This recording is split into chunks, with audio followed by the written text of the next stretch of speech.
Hello everyone, आज मैं class 10th math का एक्सरसाइज 1.4 सॉल्व कर रहा हूँ। और इस एक्सरसाइज में से जो है 2020 में एक क्वेश्चन आया था बोर्ड एग्जाम में। सो आई होप आपको ये वीडियो अच्छी लगेगी। इस वीडियो को लाइक करें, शेयर करें और सब्सक्राइब करें। Okay, thank you. तो स्टूडेंट्स, से पहले समझते हैं कि ये टर्मिनेटिंग और नॉन टर्मिनेटिंग डेसिमल एक्सपेंशन होता क्या है। देखो, जितने भी नंबर्स होते हैं उन नंबर्स को हम जितने भी नंबर्स हैं 1 2 एक्सेट्रा इन्फिनिटी तक, इन सबको और इनके बीच के जो नंबर्स होते हैं उनको हम डेसिमल के फॉर्म में कन्वर्ट कर सकते हैं। जैसे कि अब एक जैसे आपका 2/5 है, इसको हम डिवाइड करेंगे 0.4 आएगा, 2/10 है 0.2 आएगा। देन इसके बाद अगर आपको 1/3 है तो वो क्या आएगा, वो 0.333 आते रहेगा इसका मतलब कि ये ठीक है। अब ये तो खैर दो केस हो गए नंबर के। एक थर्ड केस और है डेसिमल एक्सपेंशन का, कि कोई डेसिमल एक्सपेंशन इस टाइप से भी तो हो सकता है 1 0 1 0 0 1 0 0 1, ठीक है। तो ये ऐसे डेसिमल एक्सपेंशन है जिनको हम P/Q के फॉर्म में नहीं कन्वर्ट कर सकते हैं। तो इन सब के बारे में आप सभी स्टूडेंट जो हैं अपने 9th स्टैंडर्ड में भी पढ़ चुके हो, ठीक है। फिर मैं एक बार थोड़ा सा और कुछ शॉर्ट में समझा देता हूँ। अब देखो, अब दुनिया के जितने भी नंबर्स हैं उनको अगर हम डेसिमल एक्सपेंशन की बात करें on the term of decimal numbers, okay, तो डेसिमल नंबर्स को हम दो कैटेगरी में बांट सकते हैं। पहला है टर्मिनेटिंग, ओके, और दूसरा है नॉन टर्मिनेटिंग। यहाँ पर कहा जाएगा नॉन टर्मिनेटिंग, ओके। अब टर्मिनेटिंग आपको मालूम पड़ गया कि 0.4 0.2 ऐसे जो नंबर होते हैं ये टर्मिनेटिंग होते हैं। नॉन टर्मिनेटिंग क्या होते हैं, जिनका डेसिमल एक्सपेंशन खत्म ही ना हो। अब नॉन टर्मिनेटिंग में भी ना दो कैटेगरी होती है, ध्यान रहे। पहला रिपीटिंग, कैसे, जो ये नंबर है 0.333 और इसमें 3 बार रिपीट हो रहा है। दूसरा नॉन रिपीटिंग, ओके स्टूडेंट्स। अब इसमें एक बात जो बहुत ध्यान देने वाली है, जो ये कंडीशन है टर्मिनेटिंग वाला और नॉन टर्मिनेटिंग में रिपीटिंग वाला, ये दो कैटेगरी तो होते हैं हमारे रैशनल नंबर के, और जो ये कैटेगरी है ये होता है इरेशनल नंबर का, ठीक है स्टूडेंट्स। तो अब जो क्वेश्चन है, देखो क्वेश्चन में क्या कह रहा है हमसे, बुक में देखते हैं। ये कह रहा है कि without actual performing the long division, मतलब कि बिना लॉन्ग डिवाइड किए हुए, state whether the following rational numbers will have a terminating decimal expansion और a non terminating repeating decimal expansion. कि इनके पास डेसिमल एक्सपेंशन है, मतलब कि डेसिमल एक्सपेंशन जो है वो टर्मिनेटिंग है या नॉन टर्मिनेटिंग है। अब ये तो हमें मालूम पड़ गया कि भाई नॉन टर्मिनेटिंग हो चाहे टर्मिनेटिंग हो, दोनों ही रैशनल नंबर होते हैं। बस फर्क इतना है कि नॉन टर्मिनेटिंग केस में ये रिपीटिंग होना चाहिए, अदरवाइज ये इरेशनल होगा। अब जो पॉइंट है वो ये है कि अब हमें ये कैसे मालूम पड़ेगा बिना डिवाइड किए कि ये डेसिमल एक्सपेंशन जो है वो टर्मिनेटिंग है या नॉन टर्मिनेटिंग है, ठीक है स्टूडेंट्स। तो इसके लिए आप देखो आपकी बुक में ही दो थ्योरम दिए हुए हैं। तो ये थ्योरम 1.5 है, ओके, जहाँ पे ये कह रहा है कि let x be a rational number who decimal expansion terminates, then x can be expressed in the form p by q where p and q are the co-prime number and the prime factorization of q is of the form 2 to the power n power to the power m where n m are non-negative integers। ये कह रहा है कि अगर decimal expansion terminate कर रहा है, क्या कह रहा है, डेसिमल एक्सपेंशन टर्मिनेट कर रहा है, तो उसकी जो डिनोमिनेटर है वो q वो 2 की पावर n 5 की पावर m के फॉर्म में ही होना चाहिए, ओके। और इसी से सिमिलर थोड़ा सा ये भी है, थोड़ा सा और कि let x equals to p/q be a rational number, कि x p/q एक रैशनल नंबर है such that the prime factorization of q is the form of p 2 की पावर m 5 की power m where n m are non negative integer then the x has a decimal expansion which terminates. तो देखा जाए तो ये theorem 1.6 और ये theorem 1.5 दोनों सेम ही है, ज़्यादा फर्क नहीं है। अब थोड़ा समझते हैं कि ये कहना क्या चाह रहा है। ये तो हमने समझ लिया डेफिनेशन क्या है। अब देखते हैं कि कोई ये समझाना क्या चाहता है।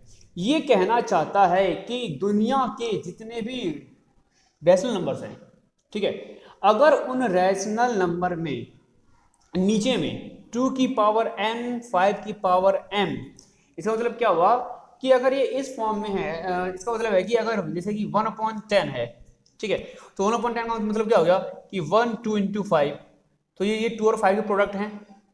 या कोई और नंबर ले लो जैसे कि 1/15, यहाँ पे 3 इंटू 5 है, 1/20, ये 2 इंटू 2 इंटू 5 है, ठीक है स्टूडेंट्स। तो और एग्जांपल देते हैं 1/125, तो ये जाएगा 1 5 की पावर 3।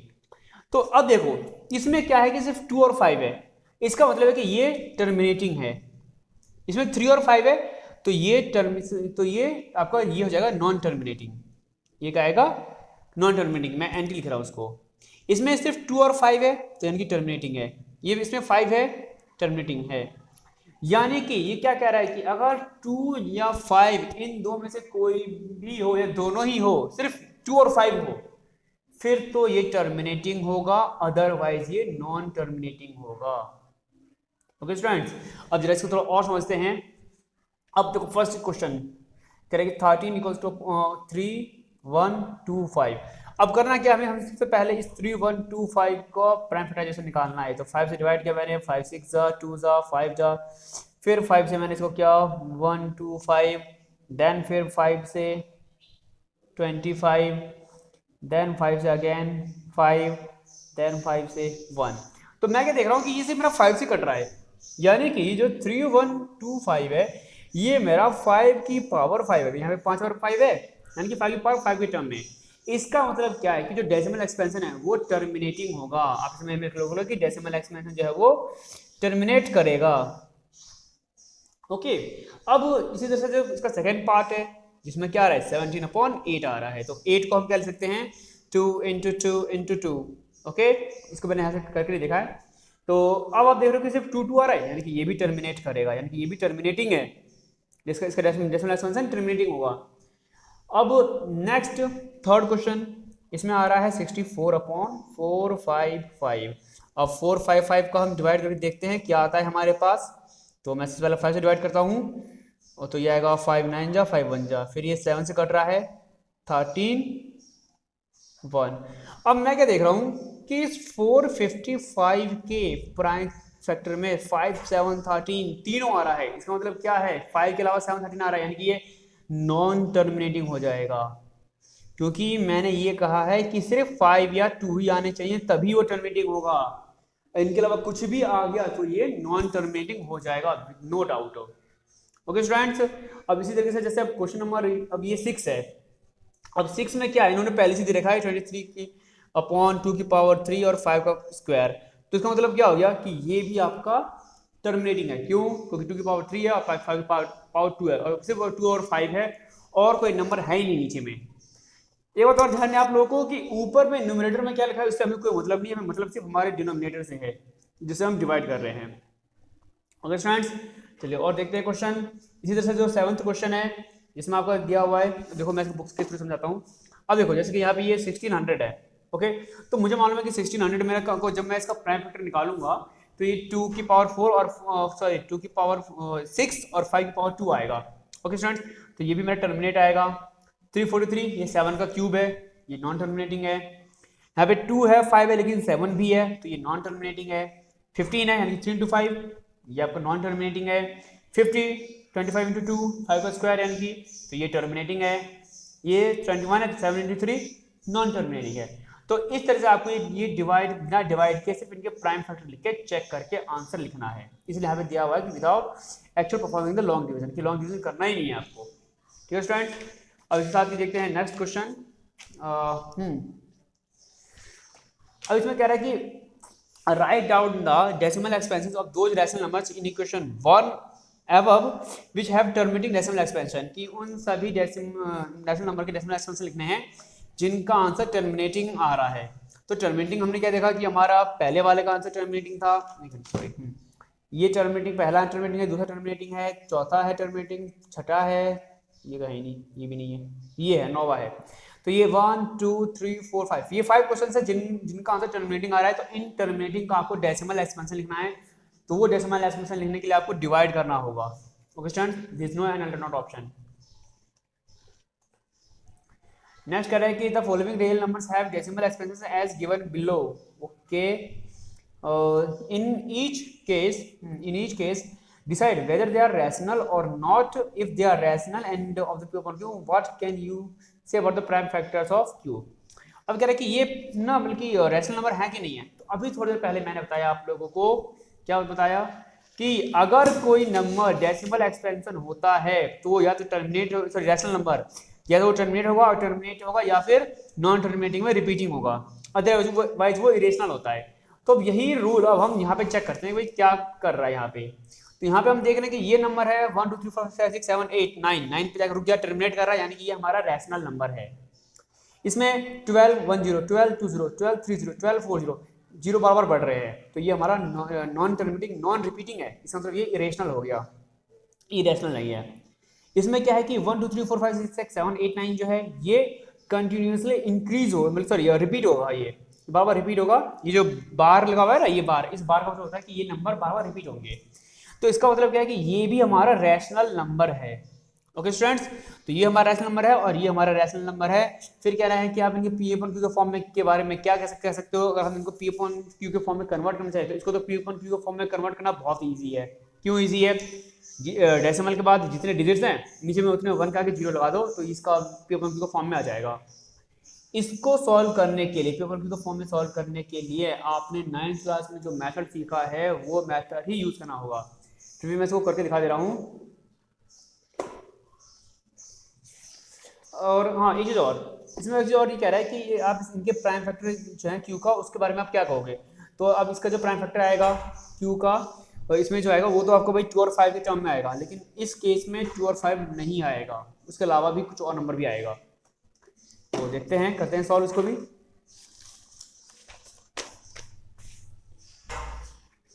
देखो जैसे फर्स्ट क्वेश्चन है तो लिखा हुआ है 43.123456789। तो ये तो हमारा बहुत इजी है, हमने डेसिमल हटाया और नीचे में 1 2 3 4 5 6 7 8 9 3 6 9 ये हमारा कन्वर्ट हो गया, यानी कि हमारा आंसर आ गया 4312356789 अपॉन 1 और 60 सॉरी 90। ठीक है स्टूडेंट्स, तो ये तो हमारा कन्वर्ट हो गया इजीली। अब जो प्रॉब्लम है वो है इसके साथ में भाई 43.123456789 इसके ऊपर बार। ठीक है, सपोज करते हैं कि x इक्वल्स टू हमारा वही, इसको ले लेते हैं 1.23456789 बार। तो अब देखो इसमें यहाँ पे क्या है, 9 डिजिट है डेसिमल के बाद जो रिपीट हो रहे हैं, तो हम इसमें इतने नंबर से यानी कि 5 6 7 8 9 से है ना इसे हम करेंगे मल्टीप्लाई कर देंगे। ओके, कि मल्टीप्लाई लिखता हूँ मैं, multiply by this on both side, दोनों साइड में हम इससे क्या कर देंगे, इसको मल्टीप्लाई कर देंगे। तो क्या हो जाएगा